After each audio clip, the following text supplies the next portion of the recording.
Commander 2020 is the first Commander product release to be in tandem with a main standard set. Still packed with niche cards and tools for EDH players to boost their arsenal, but with the feel and flavour of Ikoria, Wizards seeks a new way to support the format. But will this strategy work, and what can we expect from the latest precons? Welcome to Magic the Flavouring, the Magic the Gathering podcast, where we talk about all things Magic, flavour, design and lore.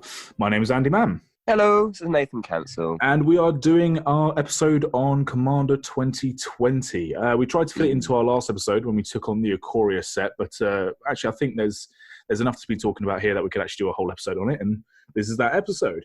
Yeah, this is a bit of a bonus really episode. Disjointed. Yeah, it would have been too much, exactly, yeah. This is a bit of a bonus episode. We are going to still be doing our lore episodes kicking off this week, starting with monsters. Bonus round, and then we'll move on to the humans next week. But yeah, Commander 2020. So this is the first time, and this is what they're going to be doing throughout the whole of this year, in fact. This is the first time where they've matched up a Commander release with a set specifically. So they've always done it where they might have had a theme in the Commander sets which echoed some of the themes in the sets previous. So I know when they did Commander 2016 with the tribes, with the it was the tribal one, was 2016, wasn't it? Oh, you're asking what is in the Eminence? I think it's the Eminence one. So yeah, I knew that they did that. They had the cats from Ammon. Yeah, the fact they're always a year after the actual date that they say always jibs me out a little bit. Yeah, I can't remember. I think it's 20. Yeah, I think 17, and then 8. Yeah, and then I think so. Yeah. I'm gonna go with You tend to know these things pretty well. I'm gonna go with well, yeah. My point being is that they always tend to have something in the Commander sets which at least kind of link in with the previous sort of standard set of Magic. This is the first time that they're actually doing a Commander set which is explicitly connected to a set. So this is the big Commander set of this year. We've got 5 Commander decks. This is Commander 2020 attached to the Ikoria set. And then later in the year, they will be doing Commander decks for Zendikar Rising, but they are not going to be. It's not going to be a big Commander release. It's going to be more of like more like a supplemental set. Yeah, exactly. The kind of thing that I would do with like a Planeswalker set or the old starter decks, which I miss those starter decks. That's how I got back into playing Magic, was through those decks. But now they'll be doing Commander decks instead. But this is our big release. So we have 5 Commander decks. We're about 3 minutes into the podcast, and I've said Commander and deck about 15 times already, but there we go. And we're going to be taking a look at all the different mechanics that are in the set. We're going to be looking at how they kind of all fit together. And Nathan, you've been sort of studying these decks pretty hardcore at the moment, right? Aye. Not as hardcore as I did with the Ikoria set, because obviously we had a lot more cards to go through. And to be fair, I haven't. What I've mostly been talking about are new cards today. I will be talking a little bit about some reprints and some value aspects of the deck, but for the most part, we're going to be talking about the new mechanics and everything that's been released. It's basically like an extended review of new cards. Because that's what we're trying to do. We're trying to addendum that onto the last week's episode. But not only does it get confusing talking about cards from the set and from the Commander set in the same podcast, but also there's just a lot of little quirky bits in this that require some extra attention. Sure. I think though, if you've looked at the same main set properly though, like looking at this Commander set is just more like extra reading, isn't it? Like we're going to be looking at the new mechanics and all that kind of stuff and all the new cards, but if you've been paying attention to the Ikoria set without the Commander product being involved, then you probably already kind of know what's going on. It was interesting that they released, we said this in the last episode, it's kind of interesting that they released the Commander set with the main set product as like one spoiler season. Obviously that might be affected by everything that's going on in the world. They've been changing a lot about their release dates and how they've been doing things on the fly because everyone's kind of in lockdown at the moment. So I think that had a big factor into it. But as we said in the last episode, it must really suck for limited and standard players who are looking at all these spoilers and then suddenly going, oh no, we can't play with that in our decks. Oh, that's oh wait, no, that's a different set symbol. I think that the whole point is that they're trying to create that cross synergy of people that play limited when they get home. What do I do with all these cards now? And the fact that I don't know. It's really hard to have like an objective point of view at this point. But I don't know how relevant Commander is to say someone who starts immediately playing limited. Like how quick are they to to know about because it took me a long time to get to Commander. I used to build like kitchen table, like 4-color non-format monstrosities, because they used to basically play like the best cards of 4 different years of standard, but it wasn't really a modern deck, because this is when extended was around. And it was basically 4-color good stuff kind of decks that I built. And they weren't legal in any way, shape or form, but it took me a long time to jump to Commander, because the formatting of the formatting of the format, good vernacular, the structure of the format basically meant that I didn't have enough powerful cards really to build the decks. I didn't have anyone to play with, and if I didn't have anyone to play with, what was the bloody point? And I can't remember what made me eventually bite the bullet, but once I bit the bullet, I never looked back. But I don't know how easy it is for newer players to jump directly into it. But if you tie a set around it, and we said this last episode, like if you have all of these mechanics that directly work with the decks that you're able to buy immediately, and you've got all of these extra cards that you can add in because you've been playing draft for a few weeks, you can kind of get yourself. You can hit the ground running without having to build a whole deck up from scratch. And also, the other thing I like about this, beyond the whole connecting the play styles together, is that it allows you to extend on the lore of the plane a little bit. Like we only get one set of Ikoria. And I'm looking at just even at the first, like, the legendary creatures of the set. It gives expansion on the set without having to do a second set for the set. Well, I've just said set 3 times. There we go. We've got Commander deck and set in the podcast. I completely agree. Playing podcast drinking games, you're all probably pretty fucked by now. Yeah. Enjoy. I agree. I think it is a lot easier nowadays to jump into Commander, just because it's such more recognised format. Like when you got into it, it was kind of only really recognised in very niche circles. When I got into it, which was about a year and a half later, it was starting to gain traction. I'm by no way a Magic hipster. I got into Commander when it started to get popular, but I was there at the kind of sort of first really commercial aspects of it. And then, I think nowadays it's just super recognizable. I think more new Magic players, if your introduction to Magic was kind of Friday Night Magic sort of standard, if just for argument's sake, I think more of those players would understand what Commander is more than they'd understand, say, what Modern is or Legacy. So I think it's a lot more inbuilt into Magic nowadays. And I think the cards that are readily available, are a lot more powerful. Plus, as you said, having these Commander decks that are tied into the sets now, it's going to make it 20 times easier. It also allows them to kind of flex on the ideas. When I just said about like the expansion on the lore, you get to see a little bit more of the play, but you also get to kind of see the game kind of flex within the plane outside of the normal limited mechanics. Like, so you're able to have all of these, you're able to bring back all of these different keywords from sets gone by, because they work synergistically with the set anyway, but it would be confusing for new players to have 20 different keywords in every set. It's bad enough having all the keyword counters and everything. So it allows them to kind of go, well, if Devour was in Ikoria, which it probably would be looking at the set, I mean, it does feel a little bit jundy at times. It allows them to bring some back, bring some keywords back, and kind of do some new interesting things with them. I think it's quite cool. I think they're quite nice, and also the fact the formatting of the 5 different wedges works really well for a 5 set Commander product. And like the difference between this and say the Commander product we're going to get with Zendikar is that the Zendikar, you'll get new commanders, but the rest of the decks are going to be reprints. Whereas with this, obviously, they printed a load of new cards to come out with the set as well. Yeah. So cool. So how do you want to do this then? How do you want to jump in? Right. So let's talk a little bit about so each individual deck. Basically, we'll talk a little bit about each individual deck because they do follow the same kind of themes that we talked about from the wedges from the main Ikoria set. So you've got the Mardu set kind of still runs with tokens and human themes. The Tima deck still works with spells and spell slinging. There is an aspect of that with the Tima color wedge in the Ikoria set. Kathril works with graveyard synergies. That's the Abzan one. Garvey still works with cycling. Obviously, cycling's one of the main mechanics in Ikoria. And then the Sultai, the Orimi deck, works with mutate. So it does take the two main keyword themes of being cycling and mutate. They have decks. You've still got the human theme for the Mardu, so that's got a deck. So basically, each of the decks has a direct correlation to the Ikoria Lair of Behemoth set. Yeah, sure.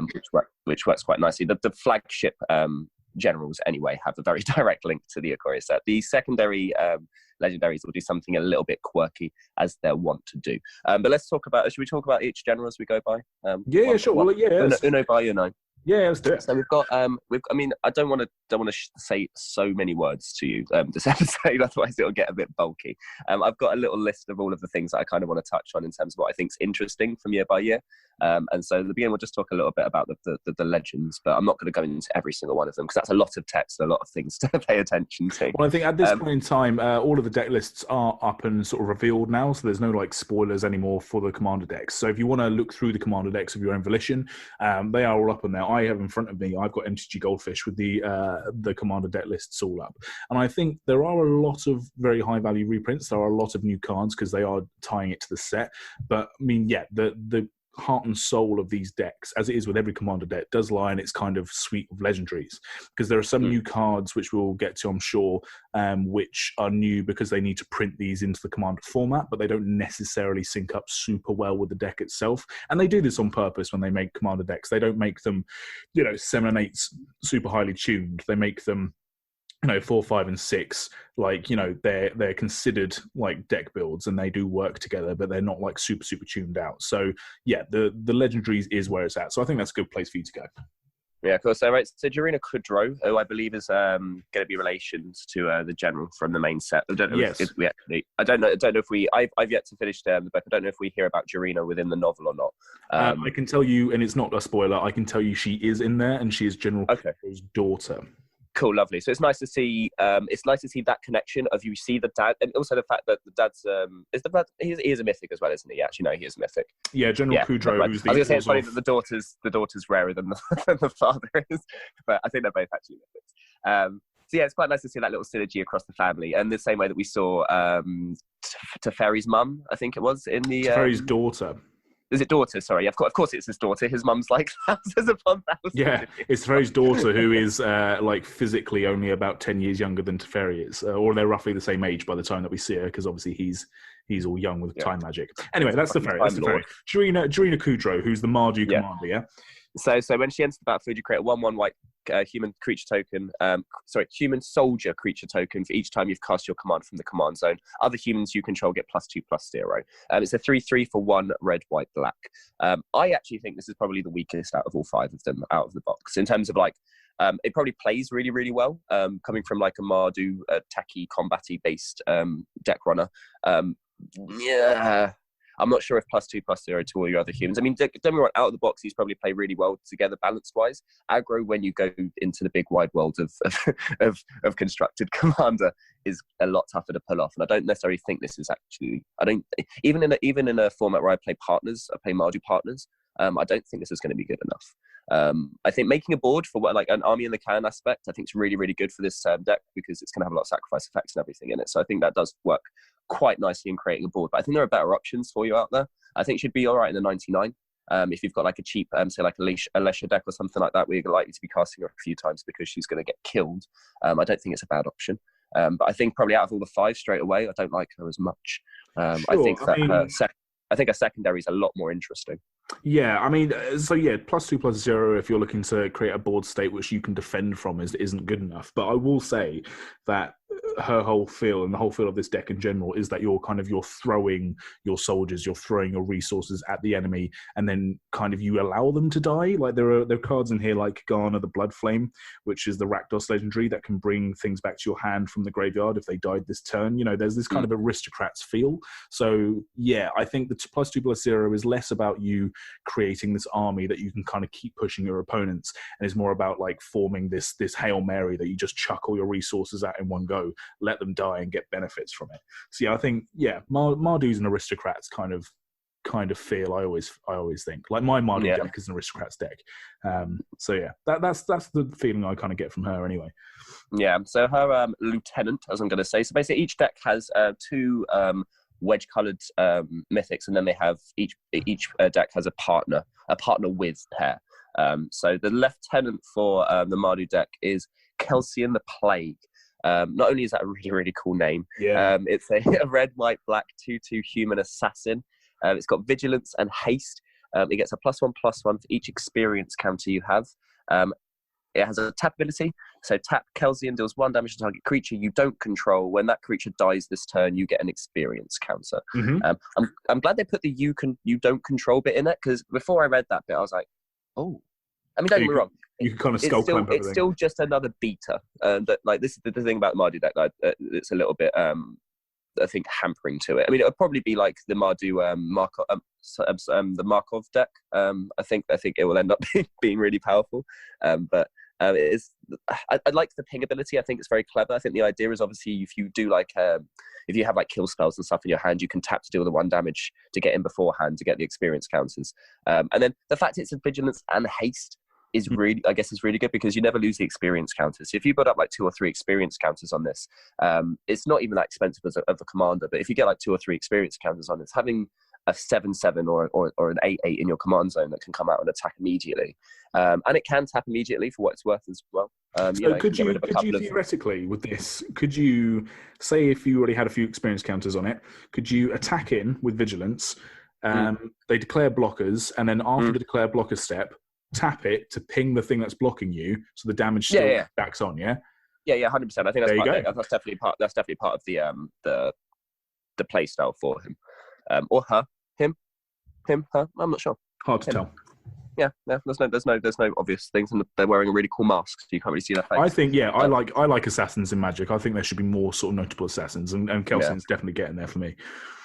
Yeah. So so continuing this theme of tokens, their partner their partner with pair is Silva and Trin. Silva, Devourer of the Free, Trin, Champion of Freedom. The reason I pick these guys up, not because I'm not going to talk about length.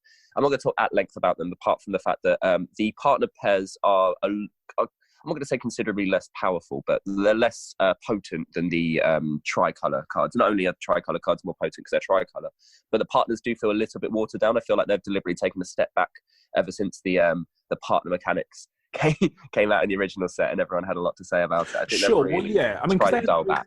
They had the partner mechanics in the Commander product, didn't they? Which I think was 2013, I think it was, or 2014. It doesn't really matter. So they had those partners, and everyone's obviously, as you say, some of those combinations are just completely broken. And then they had the partner widths in Battle Bond, which were like 2 monocolored creatures. And then they kind of split the difference here. I think these ones, because they're still partner with like the Battle Bond pairs, they are different colors from each other. All of the different ones are different colors. So, for example, Trin, Champion of Freedom, is white. And then her partner with Silva, Devourer of the Free, is black, red, which I think is a really interesting dynamic. But I do feel that whilst they're not as overtly powerful on their own as the partners from the Commander product, they are more nuanced and they are more flexible than the partner widths from Battle Bond. So I think they've hit a nice sort of middle ground for me. That's how I feel about them anyway. Yeah, and it also encapsulates the bonding aspect of Ikoria, the fact that so you got 2 color beasts, we'll call them, the animals, the monsters, whatever. They're called monsters in the Ikoria book. And then they've got the bonders as the single color human companion that goes along with them.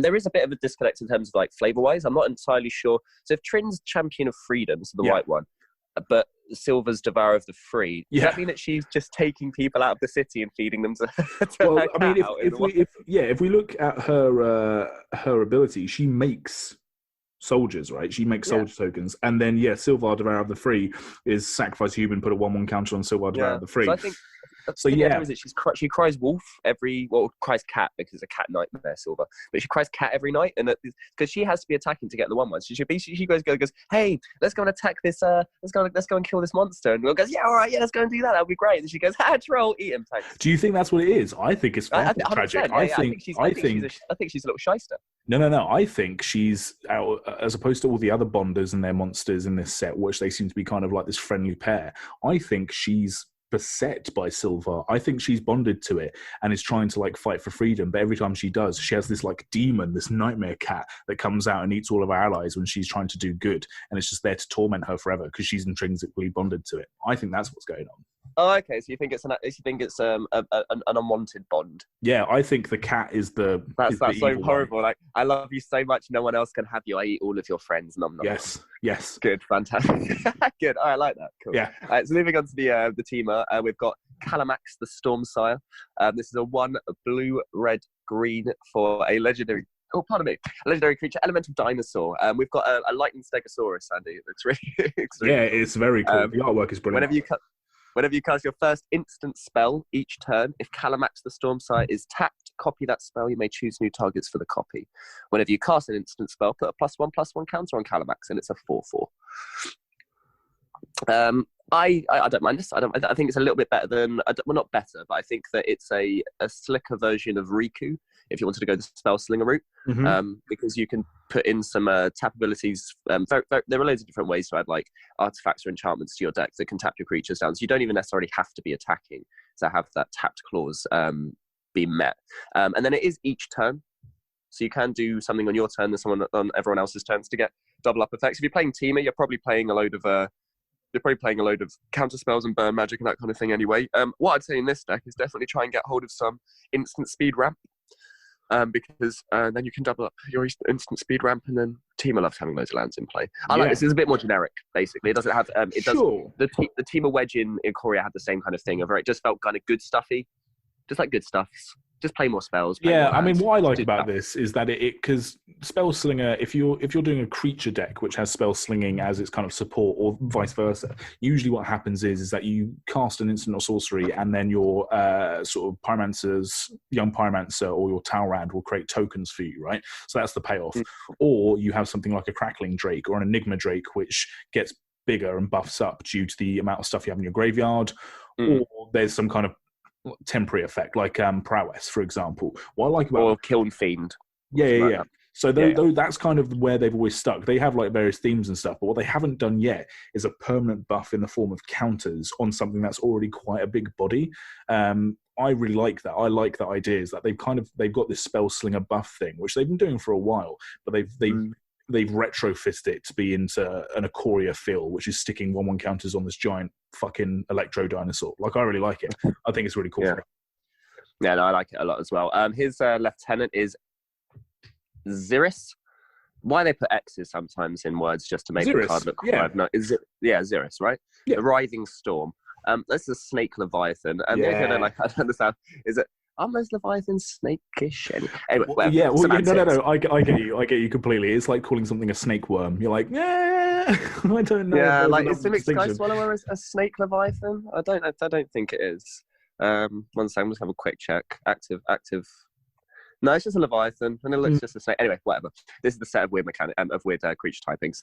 So it's a two blue, green, red for a 3/5 flying legendary snake Leviathan. Whenever an opponent draws a card, except for the first one they draw each turn, create a 1/1 green snake creature token. Yeah, snakes. Whenever Xeris deals combat damage to a player, you and that player each draw that many cards. Brilliant. Yeah, that's very nice. Yeah, it's very nice. Cool. I like it. So I like the fact that they've actually done like obviously Snake Tribal isn't because it doesn't count Nagas.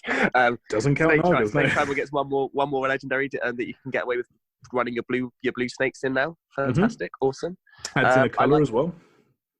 I like the Punisher effects. I like that a lot.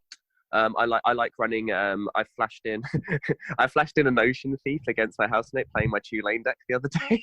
I'll tell you what, mate. All I did for the rest of that game was make sure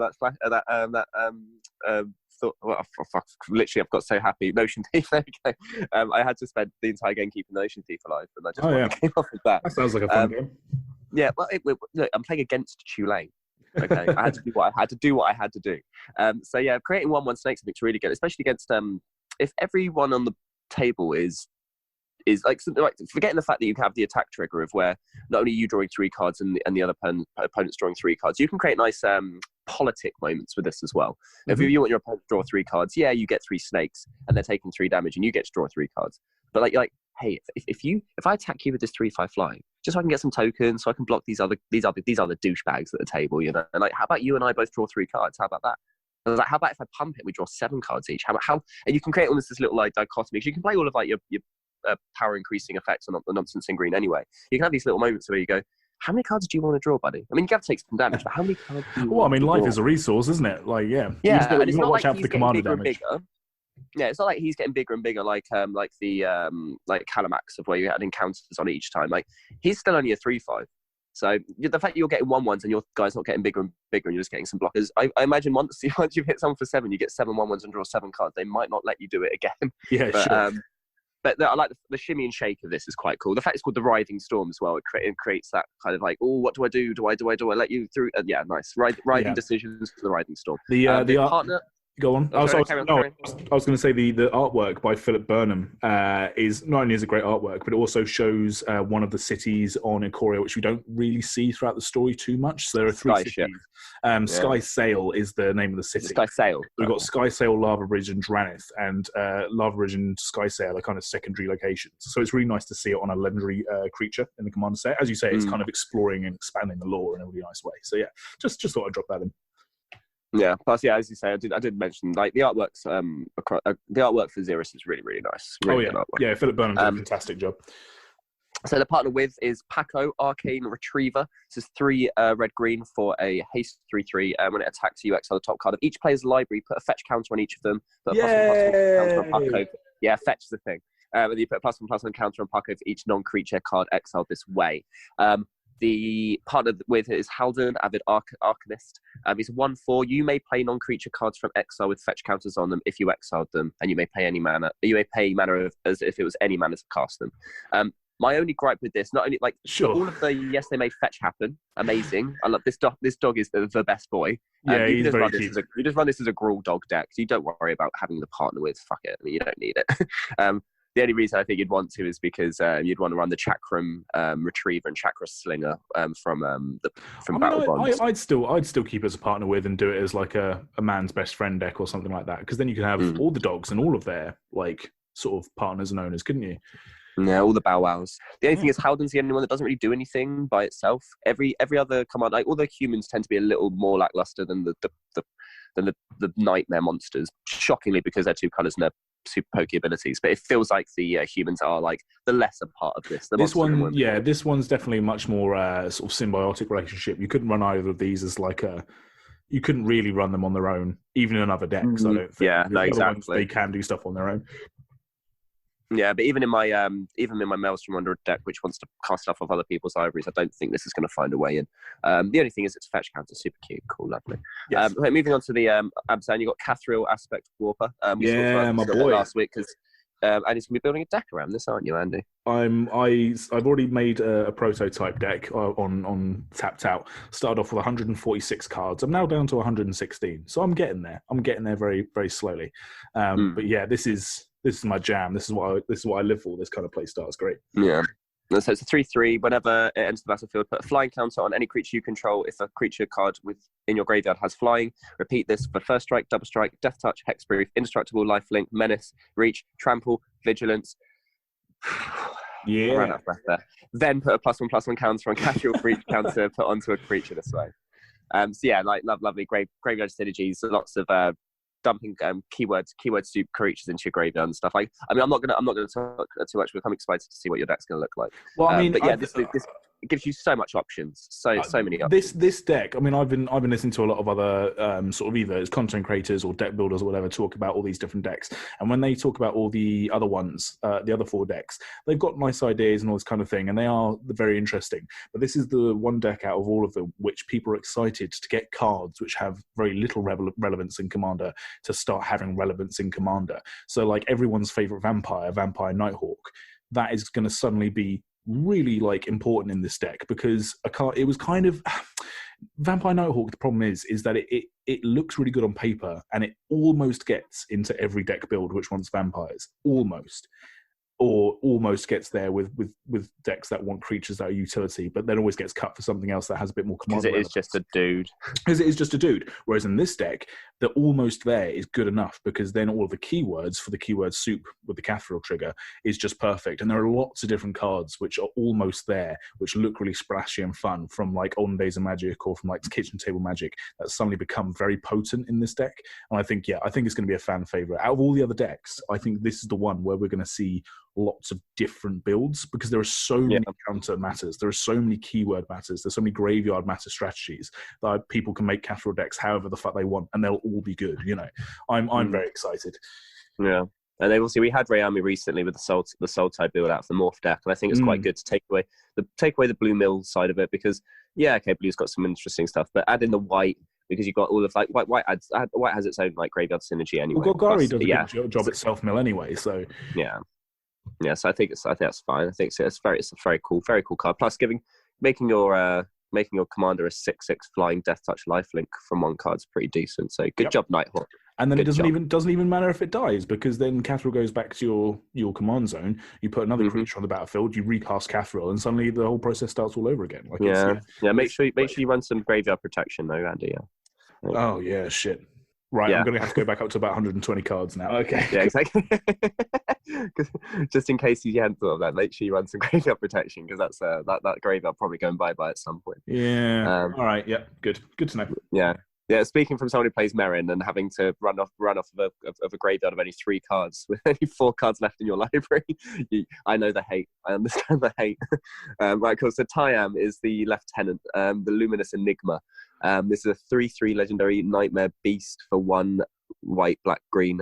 Each other creature you control enters the battlefield with an additional vigilance counter on it. 3.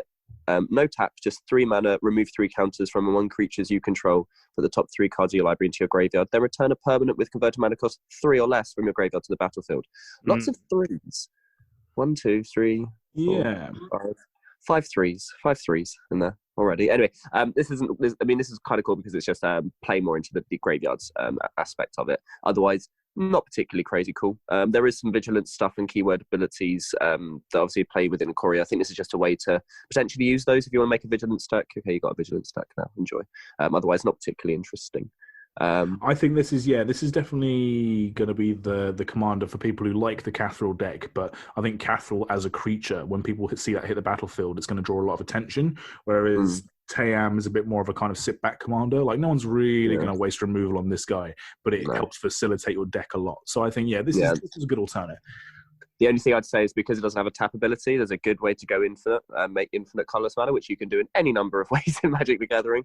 If you make infinite mana, I guess you have limitations on removing counters from your creatures. I'm sure there are combos, because I'm sure you can just go infinite mana, use Walking Ballista to give yourself infinite counters, and then use those infinite counters and infinite mana to draw your deck and put everything in. Well, in this deck, you can fit the Heliod Hangaback Walker combo in, couldn't you?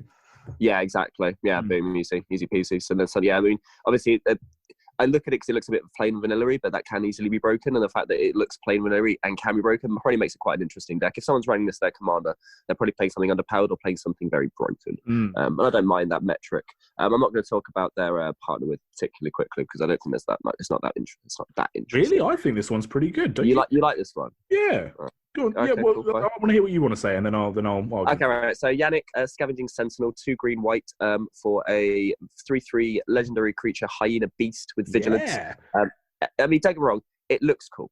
I'm not going to say it doesn't look cool. Also, out of all of the beasts that shouldn't be beasts, Hyena is as close as we come to a beast that's already a bloody beast. I'm sorry. For fuck's sake. Yeah, I get you. Right, so when it enters the battlefield, exile another creature you control until Yannick leads the battlefield. When you do, distribute X +1/+1 counters on any number of creatures where X is that exile creature's power. So basically, you can pick up a 6/6, distribute 6 counters around, and then when Yannick goes, the 6/6 comes back again. Okay, that's fine. Cool. That's fine. Interesting, I guess. And then you got Nikara, Lair Scavenger, 2 and a black for a legendary creature, Human Cleric, or Cleric for those that are paying attention to clerics. Good, an extra cleric for you. Whenever another creature you control leaves the battlefield, if it had 1 or more counters on it, you draw a card and you lose 1 life. I guess the setup between these is quite cool, because you can play the Hyena, get rid of a 6/6, dump a load of counters around on all of your boards. So at this point, you've got a big 6/6 and you've got a board, and then you play Nakara, and then someone has to kill all of your creatures with the counters on them, and then you can maybe draw some cards and lose some life. Or if you're playing in an Abzan deck which wants stuff in their graveyard, you can sacrifice stuff to it. I think she's less interesting on her own, but Yannick the Hyena, because you could fit that into something like, imagine that in a Rune deck, for example, or another sort of Blink deck which has green and white in it. That's pretty interesting. I guess. I think the problem is it's 4 mana, get rid of your own thing. 4 mana, get rid of your own thing is interesting. Yeah, because and then you need a board for your thing to be worth it. So I think I like Nakara in terms of, if I was to play Nakara, I'd probably be playing Nakara without Yannick. Nakara in the Catherall deck works really well because you've got counters on all your stuff. But I don't think you need the Hyena to make Nakara good. I think Nakara is good outside of if you're using the hyena to enable Nakara, you're having to jump through too many hoops. I suppose so, but in my mind. But also, I think something that we actually don't give enough credit for with any partner card is that they can fetch up each other. So I think if I'm playing one, I always want to be playing the other just so I can fetch it up. I know it's a little thing. See, what about if you're playing a mono? But see, Nakara, because she's only only black, she can fit into more decks, and she can fit into decks that you might not necessarily like. You have to run Abzan if you're running these two, and if you're running Abzan and you're running these two, I think you're probably playing suboptimally. I think. True. I mean, in my mind, obviously, I'm not saying optimism is always the best thing. I'm just saying realistically, I don't think the fact that the two of them, the fact that Yannick kind of, there's a lot going on between the two of them. I just don't think that they're. I mean, and I'm saying this across all of the partners. I don't think the partners are particularly strong. I think they've deliberately dialed them back to be synergistic and interesting, but not necessarily too powerful, which is exactly what we need from partners.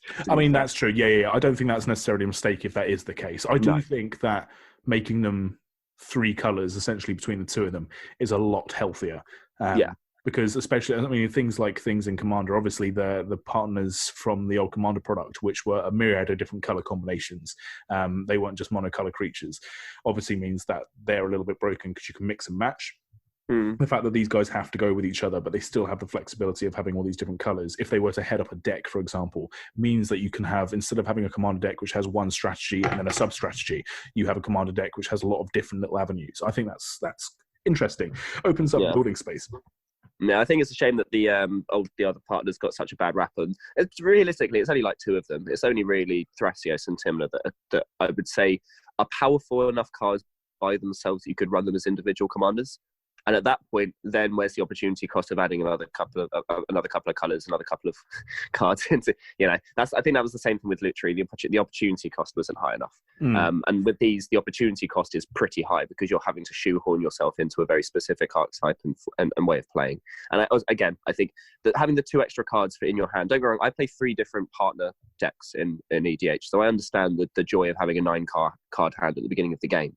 I just don't necessarily think that these won't necessarily always be your best options, but that's fine. I mean, considering we're now moving on to Shabraz, the Sky Shark is the next one. But before we get there, let's talk about our lovely little cat dragon, a cat dinosaur mother, Garvey. So this is the card where Gavin noticed that his name was technically in the card name at the beginning. This was specifically designed for it. No, I think it was the other way around. They placed the name in, and then he noticed it, and then they didn't change. So it was already called Garvey Nestward, and then he noticed, hey, this is Gavin, and they went, oh, cool, yeah, well, we'll definitely leave it as that then. Yeah, I don't think it wasn't like with Maro, where Maro wanted specifically a card with his name in the set. I think that it was a little cute thing that he saw that his name was in the card, and they specifically kept it because of that. If they were going to change it, they deliberately weren't going to. Is the story I've heard. I've read around the internet. I might be very wrong. I'm not much for rumour mongering. But anyway, it's a 2 blue, red, white for a 2/5 legendary creature, human shaman. You may pay 0 rather than pay the cycling cost for the first card you cycle each turn. Whenever you draw your second card, each turn, create a 2/2 red and white dinosaur cat creature token. So to reiterate from last week, yes, the tokens are utterly delightful. They are indeed. They're great.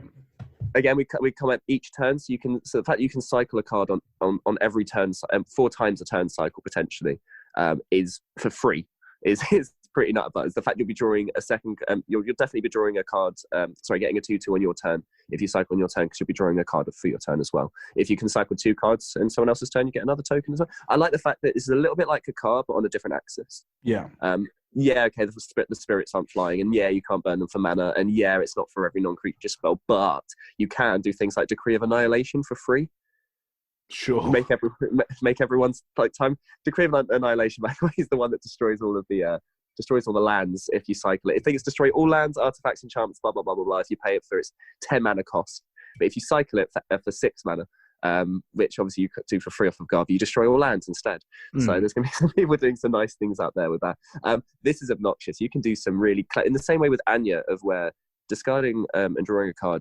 It's not unpowerful, especially on a commander card. It's quite nice to have that little bit of choice.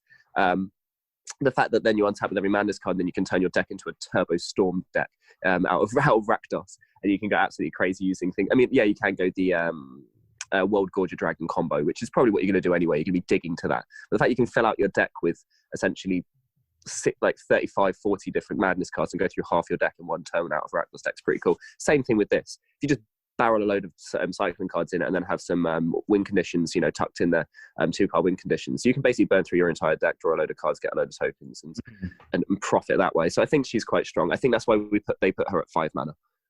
As well. Yes, she's a 2/5 as well, which is a nice arse on a creature like that as well. Sometimes. What did you just say? Did you just say that Garvey is a nice arse? I said the creature has a nice arse. You live with your wife, Andy, man. She's gonna hear this. I don't know if she can feasibly get jealous over a bit of cardboard. But there we go. Also, I just have, I don't know, yeah. I mean, to be fair, whatever. Anyway, I'm carrying off. Don't dig that hole, Jesus. Right, so we've got Akim, the Soaring Wind. Akim, the Soaring Wind is the lieutenant, the Jessica lieutenant, 2 blue, red, white for a 3/4 flying bird dinosaur. Now, I'm sorry, weren't all birds originally from dinosaurs? Yeah. I've only just crossed that. I only just crossed my thought. Wizard, oh no, I mean. I'm not going to knock the artwork again. Actually, it's by Philip Burnham. It's really reduced. It's minimalistic, isn't it? Yeah, it feels like an old school card. Yeah, which is really cool, and it does look badass. But also, it does look like it could just be a bird or a dinosaur. Do you know what I mean? I also think this is one of those artworks where this could have not been a legendary, and I wouldn't have blinked. Yes, I do agree with that. Actually, looking at it, it does sort of think this could have just been called like Territorial Aerosaur or something, and it would have been nice. Yeah, good job on the name. Yeah, see, Wizards, if you're listening, I can name cards. I can name cards. So it's a 3/4, 3/4 flying. Whenever you create 1 or more tokens for the first time each turn, there's a lot of each turns in this, by the way. They expect you to be doing things. Just a quick segue. There's a lot of, anytime you see the word each turn, it's encouraging you to do things on your opponent's turn, which for newer Commander players is really important. Don't just play your sorcery speed effects and expect them to survive. You need to be playing interaction. You need to be playing on your opponent's turns. This is kind of teaching you to do so. Commander games for this set are just going to take fucking forever, aren't they? Because everyone's going to be playing on everyone else's turn.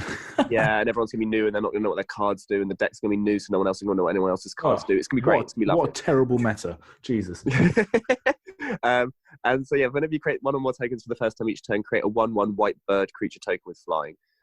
3 blue, red, white. This is an activated ability to give creature tokens you control double strike until end of turn. So I run a Kakar deck. This is very close. I think it's very close to coming in. If the 1/1s were spirits, obviously, it's basically then just a anointed procession for the deck. But yeah, I like this. I like this a lot. I think this is a good way to. You could play your spell singer, as you said, the Young Pyromancer, Murmuring Mystic kind of decks. Tower End decks would run this in a heartbeat because you're then generating loads of tokens. Also, the fact they're flying as well, so the fact they're playing from someone who plays a spell slinger token generating deck.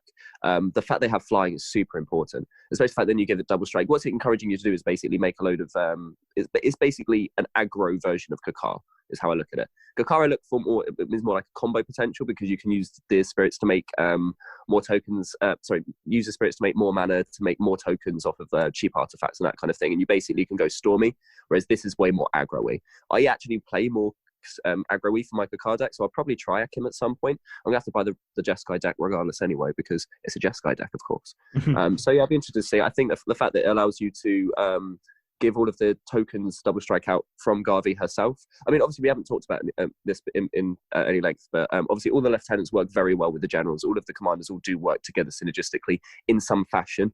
Normally it's slightly off the axis. So for example, the lieutenant doesn't care about cycling. It cares about drawing, about when you make tokens. Obviously Garvey doesn't care about whenever you make tokens, but it makes tokens whenever you draw cards. So that kind of little synergy works quite nicely. I feel like it's basically it's that more aggro version of Garvey's going to be the more storm version of the deck, and then Akim allows you to flex more into an aggro anthem effect if you want to do it, playing things like Quithar's Crusade or Shared Animosity and that kind of thing. Sure, I don't think it's something that you should breeze over to say that they work together, because I think in the past past 3 Commander products, which is the past 3 years of Magic. So I mean that is still quite a considerable chunk of time. I've noticed that they've made the lieutenants of these decks work nicely with their commanders. I remember the days of when. So I picked up a Daxos. What is his name? The black-white Daxos deck. Anyway, he was Return. The Return. That's it. Daxos the Returned. Yeah, quite right. He was the head of one of the decks in 2015 with the experience counters.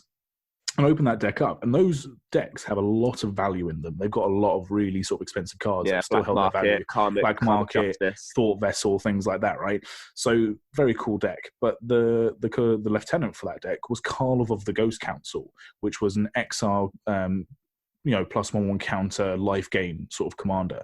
And it seemed that in those times, the decks had kind of like 2 pathways they wanted you to take them in. So it was like a deck building challenge for people opening them up. But out of the box, they're pretty shite, to be honest with you. I mean, that year also had Azuri, Kalemni. It also had Merin, and it had Mizzix of the Year's Magnets. So it was a net sort of gain of power, but still you could look through those decks and there were like whole swathes of cards that you would just rip out of the deck very easily. Yeah. What I've noticed in the past sort of like maybe the past couple of years, because I think the tribal deck still had a lot of dud cards in there, but over the past couple of years they've definitely had decks which really synergize very well. Like, so last year's product and this year's product, I think, the lieutenants are really nice. And I think that's a really good thing by WotC, that they want these decks they don't want to be shown up by commander players building better versions of the decks that they're trying to release, right? They don't want to have people sort of going, whose idea was this to put that in there? So I think, it is a good thing. I like the fact that the lieutenants can be used with the commanders and vice versa. I don't want to have to rip out half my legendaries because they're just different decks that they've decided to throw into them, Yeah, for sure. Like, that definitely dialed back on raw power. Like, say, obviously reprint value is a big talking topic for command decks.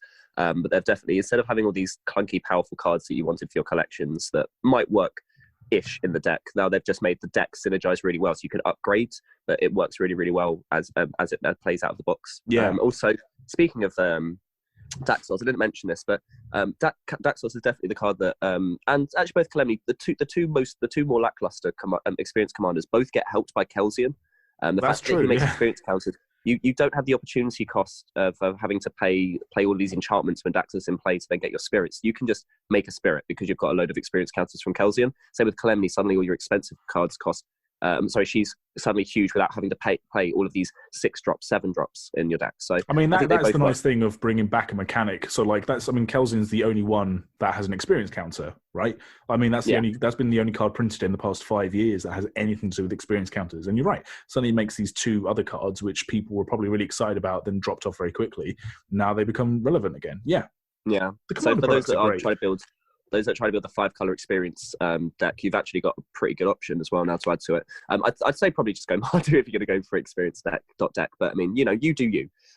Moving on to the partner for the Jeskai deck, Shabraz is Shabraz the Sky Shark. The Sky Shark, yeah. Yeah. Now there are 3 really, really cool sharks in the Courier. I didn't mention the Jaws reference that was in the main Courier set. But there's a Jaws reference in the main Courier set with the great white shark. Whatever, I can't remember what it's called off the top of my head. But this is a shark bird. This is 3. As you, right, I'm going to have to talk about biology after I've told you what the card does. But first, it's a 3 white blue for a legendary shark bird. It partners with with Bralin Sky Shark Rider, obviously. It's a 3/3 flying. Whenever you draw a card, put a +1/+1 counter on it, and you gain 1 life. White or blue, to give a target human flying until end of turn.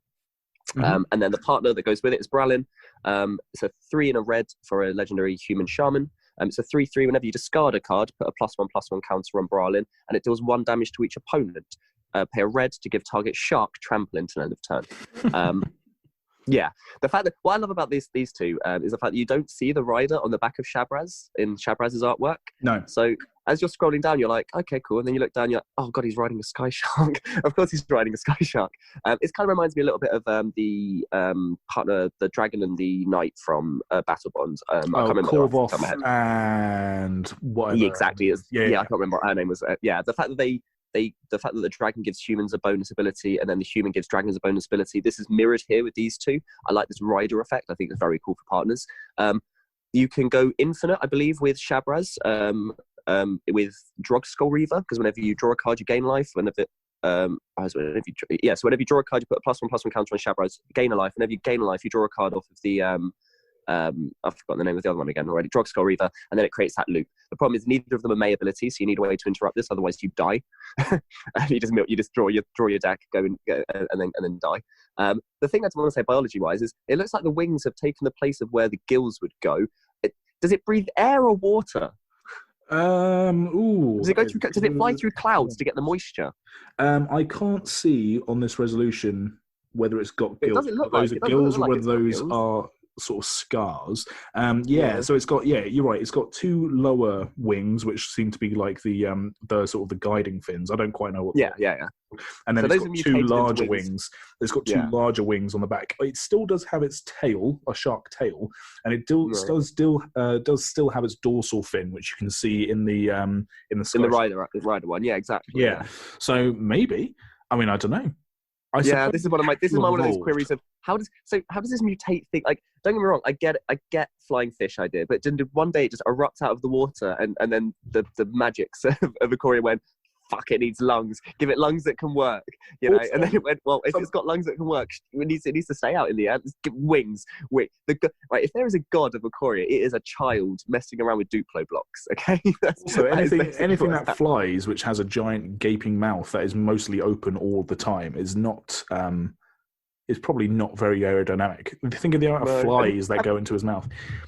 Imagine being a resident of Skysail, and you're like, right, good. At least, like, so imagine, right, so you leave your port town, you go, I'm tired of all these monsters, these fucking sharks, they're so scary. You go, you move to Skysail, you're like, oh, it's cool, I've got away with it. There's just this flying shark that comes at you, and you're like, come on, can I get a break? I think if you're a human on the plane of Ikoria, which is afraid of any animal, I think you're in for a bad time. That's fair. That's fair. Oh, I have biology.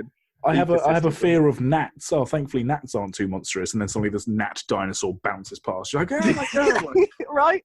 Yeah. You would not have a nervous disposition in Ikoria for sure. No, you wouldn't last long. Cool. Right. So then the last deck's the Sultai one. This is the mutate deck. This is Otrimi, the Ever Playful. It's 3 black, green, blue for a 6/6 trample. It has mutate for 1 black, green, blue. Then whenever this creature deals combat damage to a player, return target creature with mutate from your graveyard to your hand. Interestingly, this is the only card with mutate that doesn't have a mutate trigger. But it is also a 6-mana 6-drop that you can mutate from your command zone for 4 mana. So yeah, you put kind this of like the Revi. You can't get around. It will always. So a quick aside, you will always add the additional command attacks to the mutate cost as if the same way as you would be as to its normal casting cost if you were casting it. Command attacks is always applied to alternate costs unless it's something like Derevi's ability where it tells you to put it into the command zone as activated ability. If there's ever a cost to playing your card, no matter what the alternate cost is, commander attacks applies to it.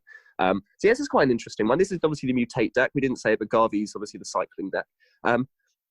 The fact that, when it deals combat damage to a player, you get to return a card with mutate from graveyard to your hand is fantastic. It obviously does mean that this deck's quite weighted in terms of mutate cards. I think there's most of the mutate cards from Ikoria are going to be present in here as well. Not necessarily the rares, obviously, because they want you to go over and buy some Ikoria product and get the rares from it.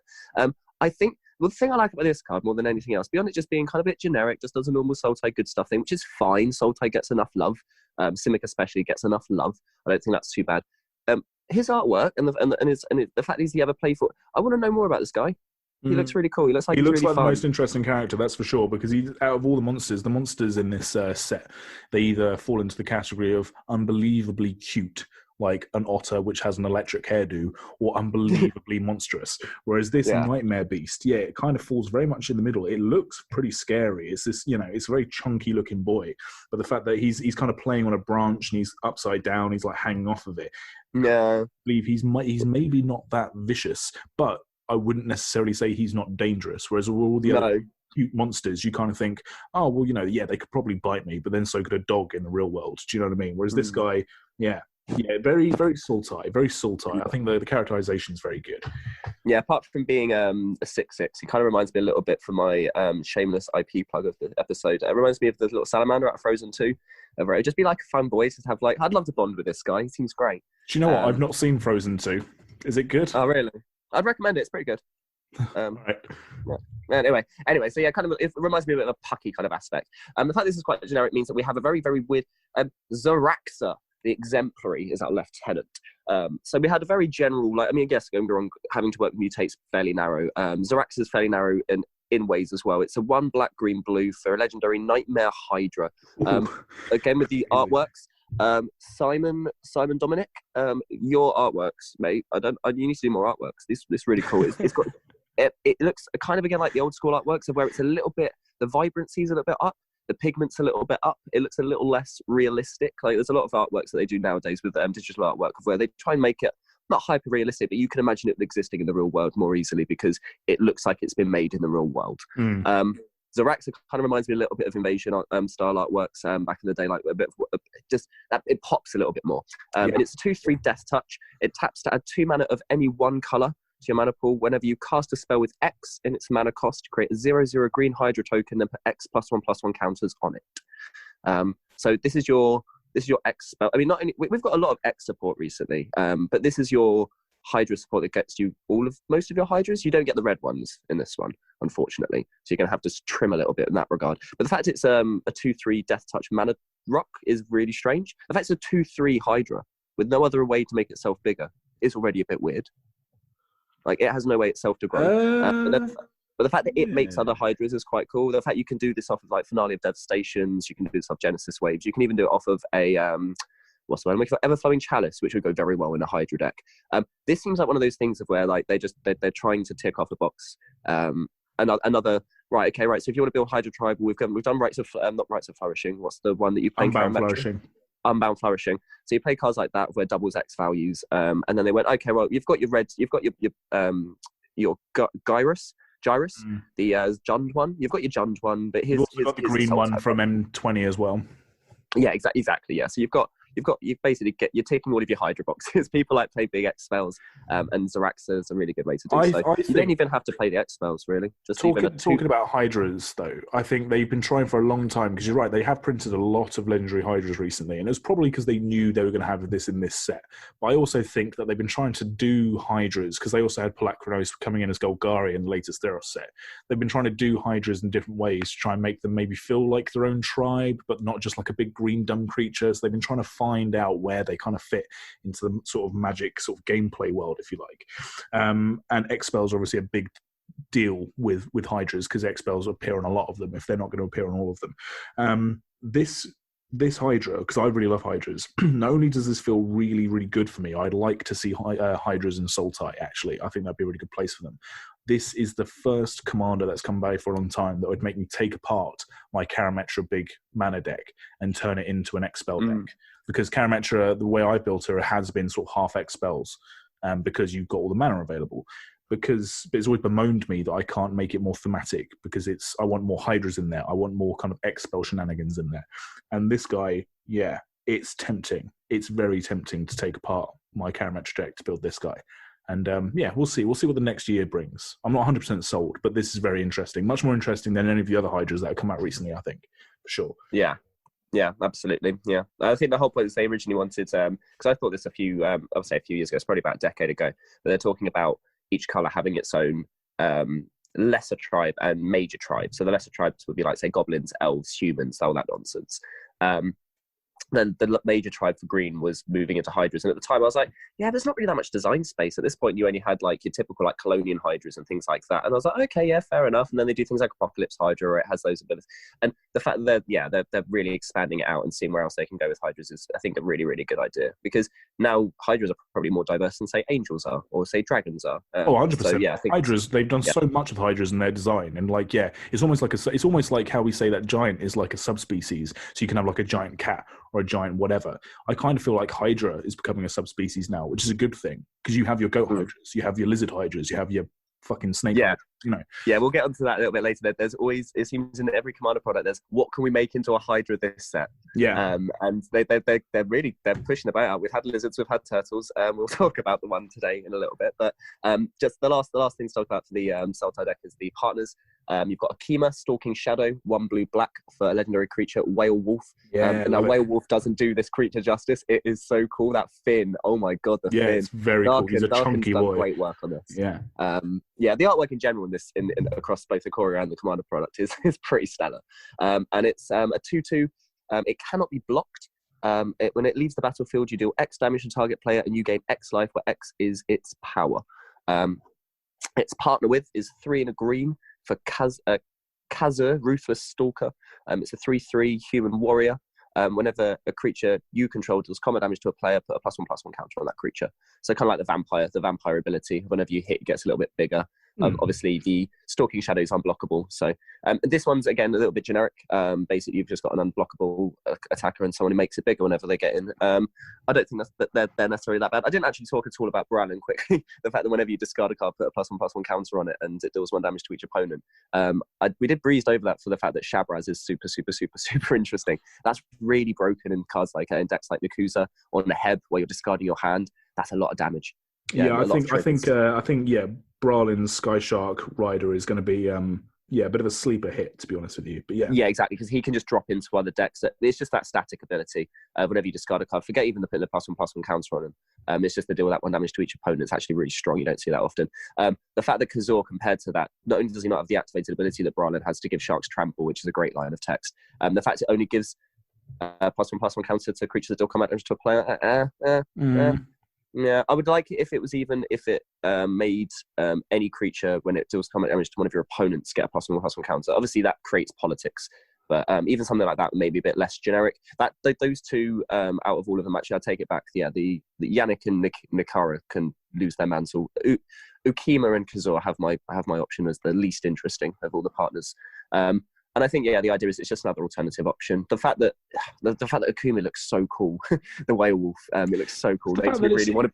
Such a hench boy, and yet he also still looks incredibly stealthy. It's just how have you married those two things up? I know, it's really weird. And I guess I kind of want to put it in a deck just for the unblockability. Like I might replace Fathom Feeder from my Scarab God for it, but we'll see. We'll see, I don't know. Just because it looks really, really cool, and it's yellow. It's a yellow card, so Nathan loves it. Cool. So so that's all the legends. Those are all the different options for your commanders. We talked a bit about most of them. The fact that you do have such options, and the fact you technically have 4 different commanders is quite cool. And these are all going to be in foil, by the way. I do think it's very cool that because they've released this as a link into a set. Obviously, they have to include the set thematics, so they have to include balanced colors in all of the decks. They have to include balanced themes in all the decks. If you were to buy this as a set of 5, I think you could merge more in these decks together to create one super deck, whereas in the past years, because they've done themes, obviously, like whether it's themes with creatures or colors or whatever, but they've definitely played around more with so for the Planeswalker set, for example, you had 1 2-color general and then the rest were 3. Like that doesn't make sense from a color pipe perspective, but they could do it because they have the space to. But that means then you couldn't necessarily take them all apart and create one deck together, whereas in this one there's a lot of overlap. And I kind of think that's nice. It makes the whole set feel a bit more coherent as opposed to just 5 random decks that they've just kind of put together. Yeah, no, for sure. Absolutely, for sure. I think that there's a lot more structure to the Commander products. And if they're going to be tying them into sets, there's going to be even more direct synergy between the decks. The only thing is that the decks will always feel a little bit more shoehorned. At least the premier commanders. The secondaries will always allow you to then go into something that isn't necessarily directly linked into the latest set, and it gives you an option. Yeah, that is and definitely then your partners. Definitely the partners are just cool. I think it's just cool. It's a cool way to get the bonding thing going as well in the set.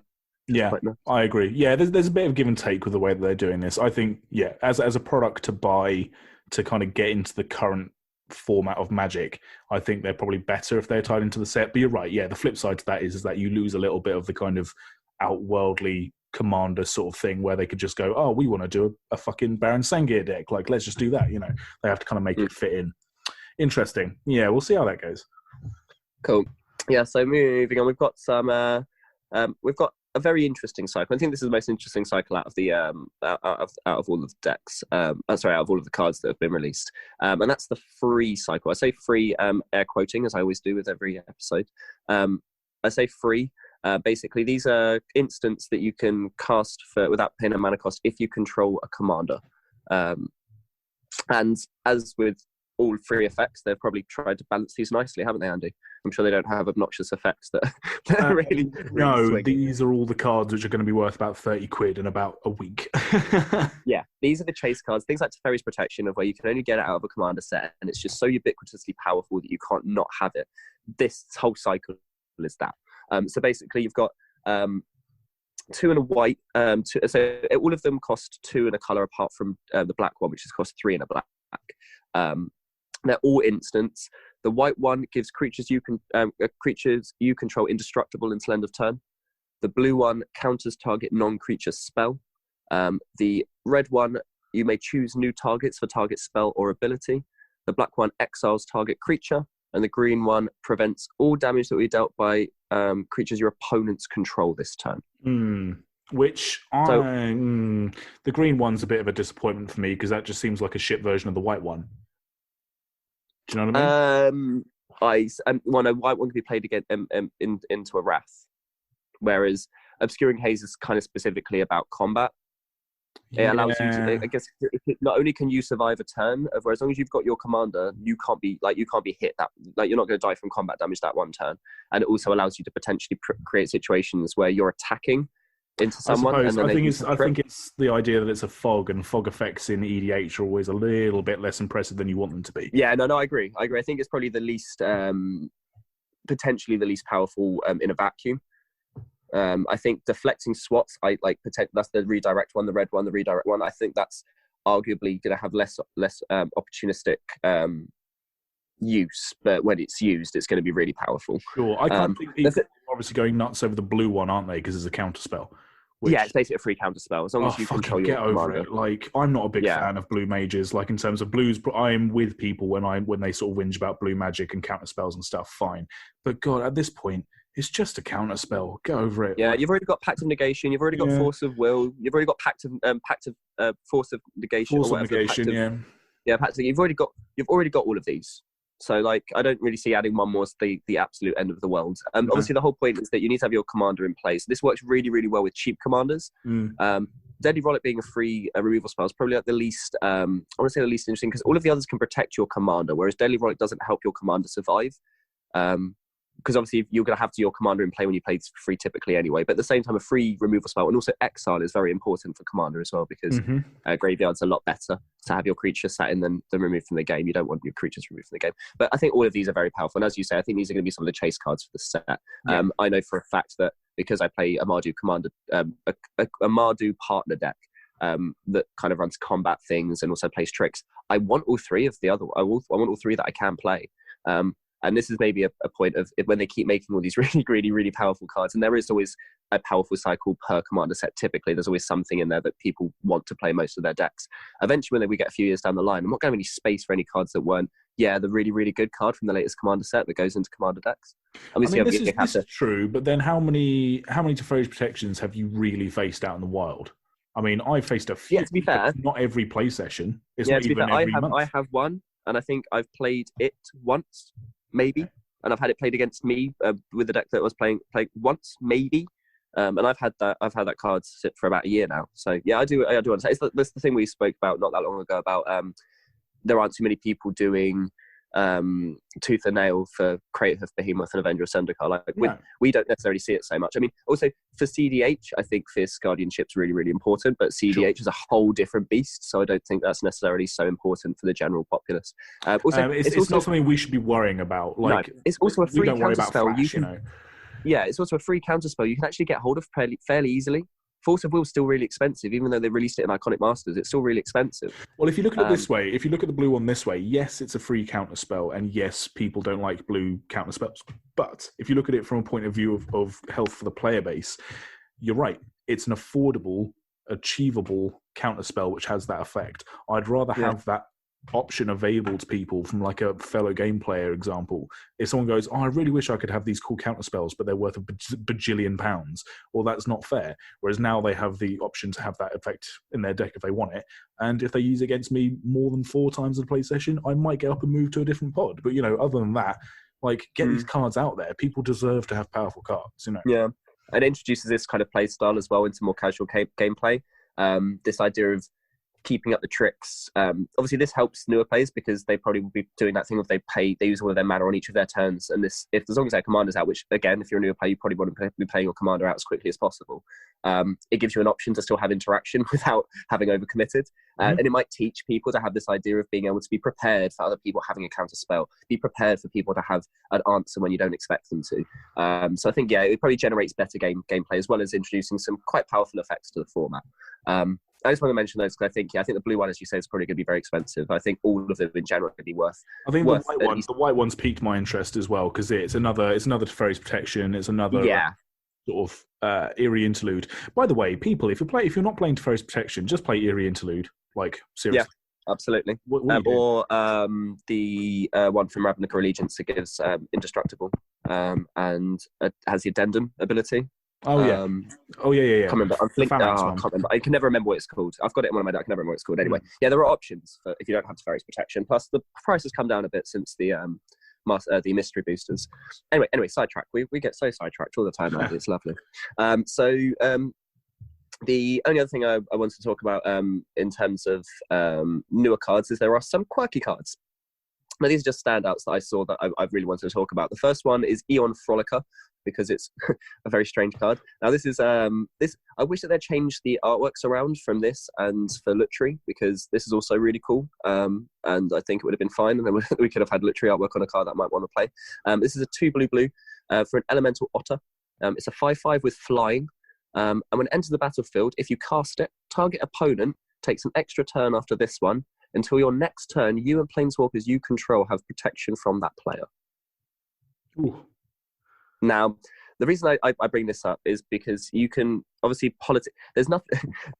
You might look at this and go, oh, okay, so you can create a nice group huggy situation of where you create a couple of tokens of it, you give everyone an extra turn or whatever. Cool, that's cool. What if you play it once and you give? It's good in Arch Enemy, because if you play it and you give one of the other people that's on your side, or if you're doing say 2v2, obviously it's really really good. But you can give someone else who's got the opportunity to hit the person who's probably going to win the game next turn another turn opportunity to stop them. The thing that I don't like about this is they're going to create some real salty moments where you're playing a 3-player game. You play your 5/5 flying, and you go, well, not you, but I give you the extra turn. That other player's like, well, no, I hate both of you. And it creates an automatic arch enemy situation. So what I do like, and the reason I bring it up is because what you can do is if you can find a way to infinitely blink this, which in blue, weirdly enough, there's a load of ways to do that. You can give your opponent infinite turns and they'll just die. Because you have protection from the creature they control. Unless they can mill you out or do you damage with like burn spells or some other way, they're just going to draw their entire deck and lose. I mean, typically they will probably in EDH have a way to win outside of combat. But if you're playing blue, you probably have a few counter spells and things like that, and ways to get around like the turn that they go off. But that is something that I noticed, is you can just go, well, I just give this person infinite turns, and unless they can kill everyone, they lose. The other one that I've got is Netherborn Altar. Now, what I like about Wizards is that now they've started adding colours to artifacts, they're starting to put really interesting abilities on them. So this is 1 and a black for an artifact. You tap to put a soul counter on Netherborn Altar. Put your commander into your hand from your command zone. Then you lose 3 life for each soul counter on Netherborn Altar, which is quite cool. I like this. They keep adding all these different ways of allowing you your commanders to be easier to play. I know there was Command Tower, which is an expensive one. It was in the Azuri Precon, I believe. And because I haven't reprinted it in anything, it's quite an expensive land to get hold of. There's now another option to do it. Yes, it's only in black, but for other colours, there's always MasterCard.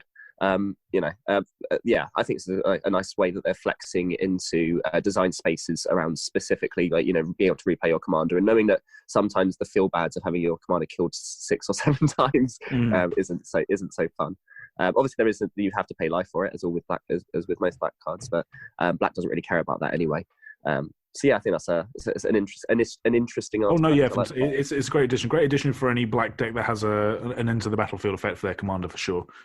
So then moving on to another artifact, Lava Brink Floodgates. It's 3 and a red for an artifact. It taps for 2 red. And then at the beginning of each player's upkeep, that player may put a Doom counter on Lava Brink Floodgates or remove a Doom counter from it. Then, if it has 3 or more Doom counters on it, sacrifice it. When you do it, deals 6 damage to each creature.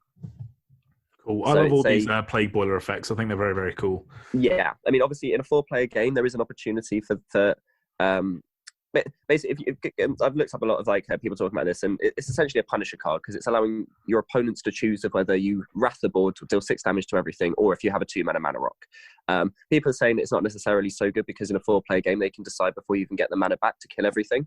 But then the argument against that as well, if there's one player at the table that has a really, really good board and no one else does, they're going to want to obviously keep the counters off of it, but everyone else will want to keep the counters on, which will allow you to have a mana rock and this constant ability to kill everything on the board. So again, it creates these interesting board states and situation decision trees, and it's not just you making decisions, it's your opponent making decisions, encouraging multiplayer interactivity. There's a theme, as you can probably see, with the way that they're building these decks now. is not only is there synergy within the decks that makes all the cards tie together and feel like they're doing something good, they're getting cards to get everyone at the table interacting together and creating a board states and situations that are interesting and engaging. So yeah, I think it's a nice, interesting, and again, it's a plague boiler effect. I like plague boiler effect. Yeah, it's the kind of EDH that I prefer to play, if I'm honest with you. Like, so yeah, I'm glad they're doing it. Yeah. So on a similar note to that, we've got this is the X Hydra of the set, Capricopian. It's an X green for a not a legend. It really should be a legend. X green for a goat Hydra. It enters the battlefield with X +1/+1 counters on it, being a 0/0. You may pay 2 to put a +1/+1 counter on Capricopian. Then you may reselect which player Capricopian is attacking. Only the player Capricopian is attacking may activate this ability, and only during the declare attacker's step. So you make a 7/7. You turn it sideways at your opponent, and they go, actually, right, no, 2 mana, add another counter, actually goes over there. And then that player goes, okay, right, actually, no, 2 mana, add a counter, it goes over there. And then that player goes, okay, now back to the original player. And then as long as people have mana open, they just pass this goat back and forth amongst each other to see who it attacks, which is amazing. Not only that, I mean, if you look at the artwork, what I love about these Hydras is that they never have more than 4 legs, but they always have a shitload of heads, and it must be so unbalanced. Like all of these ibexy goat-looking things, they have unicorn horns at the end of their noses. They've got the curled horns, the regular straight horns, and they're about 3 heads. It's just ridiculous. And what I'm imagining in my head canon, as it always does sometimes, is imagining these 4 people fighting, and there's this goat in the middle, and then each time it just sprouts a new head and runs to a different player, and the other player goes, nope, new head, different player. It just keeps running around and around. Yeah, that's really, really cool. If you can make infinite mana as well, and it's attacking you, you can just go, well, boom, and then pass it somewhere else. Can you stop encouraging people to make infinite mana? Like, this is too much now. You're getting too broken. No, I like to see whatever. Okay, wait. What's funny is the head cannon goes to the most ridiculous thing first, and then my brain finds a way to make it work in the game. And it's usually the third time you've mentioned infinite mana. Stop making infinite mana. Okay, I'm not the guy making infinite mana. You're encouraging people to do it, and I want it to stop right now. Okay, sorry. Okay, so from obnoxious uses of mana to parity of mana. Jesus Christ, Andy, man, did it happen? It is truly the end times, because White's getting love. Oh yeah, White's getting love. Getting some love in the usable mana ramp. Yeah, right. So Cartographer's Hawk is 1 and a white for a creature bird, 2/1 flying. When it deals combat damage to a player who controls more lands than you, return it to its owner's hand. If you do, you may search your library for a plains card, put it onto the battlefield tapped, then shuffle your library. Now, I'm gonna say the massive caveat of, just because there's a load of loopholes doesn't mean we shouldn't also look at the positives of what White's getting, because realistically it just means that you can play. You have to bounce it back to your hand each time that it hits someone, but you can just replay it back out again for 2 mana and then hit again the next turn afterwards. So it's not actually that much of a delay, and as long as someone else is doing something obnoxious or more obnoxious than you, and you're playing White, so they probably are, you're gonna be able to get a mana each time, and it's onto the battlefield tapped. It's not even to your hand. Like some White cards tend to be, like it's directly into play as well, so it allows you to catch up instantly. And it feels a very White way to get mana ramp as well, because the thing we always say about White is that it doesn't want to exceed and overextend. What it wants to do is it wants to keep everyone at an even keel and lock the board down that way. So it's not trying to overextend with its lands, it's just trying to make sure it keeps up with the people who are doing obnoxious things, which I think is a really good place for White to be. Yeah, and what I like is it has to hit the player who has more lands than you. It's not just if any player has more lands than you, which is quite good. Because I mean, again, the fact that it has to go through a load of loopholes, I don't think it's a bad thing. So I think White, realistically, apart from Mono White, because Mono White's where the big issue is, so I think White has a lot of spread in terms of what its cards can do. I think it has a lot of kill effects. There's a lot of very strong positive card advantage, not card advantage effects, but it has a lot of ways of. It does a lot of different things. Yeah. So I think Mono White's the only one that really needs the help, and this allows Mono. It doesn't feel out of its wheelhouse. If you did this on any other color, I think it would feel wrong. So I think that's quite good. Sure. Like if you did, say, replace plains for forest and did this on a green creature, I don't think I'd like it very much. Sure. We are running a little bit long. Have you got much more to go through? No, I've got one more, and this is Verge Rangers. Same spiel. 2 and a white for 3/3 first strike. You may look at the top card of your library at any time. Interesting ability for White already. As long as an opponent controls more lands than you, you may play lands from the top of your library.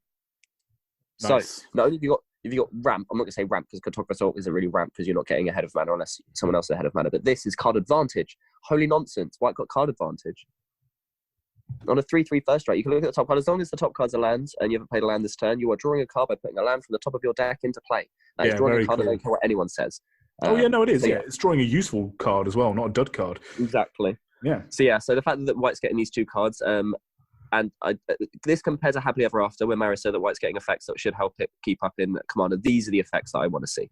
These kinds of ideas, and again, they don't fall outside of White's wheelhouse, so I think it's absolutely fine. Cool, guys. That was it for all the new cards. I'm just going to mention quickly. There are a few reprints that were very, very good. Signets, including the Arcane Signet, have been reprinted. Huzzah! They're not just in the Brawl decks. So that's cut the price down on those significantly. And it also shows that they're paying attention to people needing good mana in their mana decks, not just 3 manas, like, not the lockets and things like that. People don't want those. The gods, the fact we've got the Locust God and Karametra shows that they're willing to print pretty decent, expensive cards that have splashy effects in. I know that you and I are probably going to be swapping specifically a Locust God for a Karametra because you've got a Karametra and I've got a Locust God, but we're getting the decks that have those cards, which is quite good. Gets more of those going out. Fluctuator. What's hilarious about this card is that the name Fluctuator, if you look at the price on it, it went up massively because everyone went, oh, there's a Cycle Commander coming out. And so let's bump the price up to £30, and then they reprinted it. So screw all the people that do speculation. This is why MTG Finance people need to just calm the fuck down. All right. This is exactly this happening. It's proving to you. Stop it. Just calm down a little bit.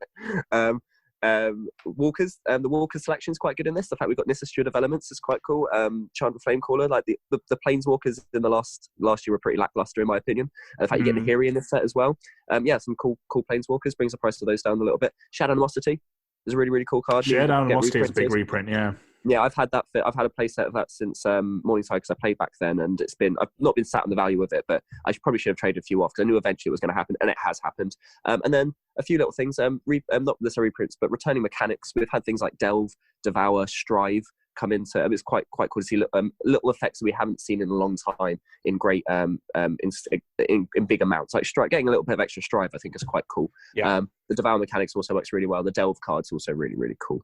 I realize we're running over, so I'm going to stop there. I think they're all very valid points. I mean, I say the deck list is all up and running now online, so I would encourage anyone listening to go check them out. I'm still very, very tempted to get all 5 just because there is just so much. Like, I think this is one of those Commander products where once you buy all 5 of them, if you buy all 5 of them, you're kind of set up for another sort of year or 2 of Magic building, and you probably don't have to buy any more Commander products either.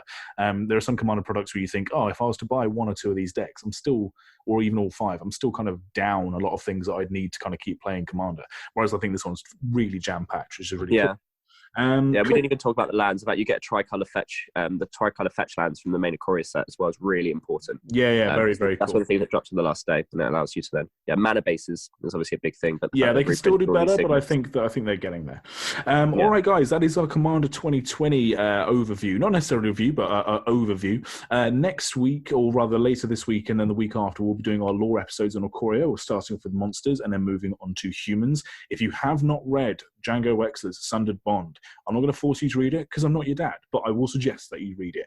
And it will be very useful for the upcoming episodes as well. I know, Nathan, you're working your way through it right now. I finished it. Yeah. I haven't finished the next day or two. Yeah, exactly. Get on that. If you want to hit us out on Twitter, guys, and chat to us about Magic, we've been having really cool conversations with people over the past week or so about Ikoria. You can head over to @mtflavouring. We do daily polls and daily flavour picks as well. Emails go to mtflavouring@gmail.com. My personal Twitter is @AndyManface. Nathan's, yours is @the Fox in the Moon. @the Fox in the Moon. And guys, as ever, thank you for sticking with us through this bonus episode. We have been Magic the Flavouring. See you soon.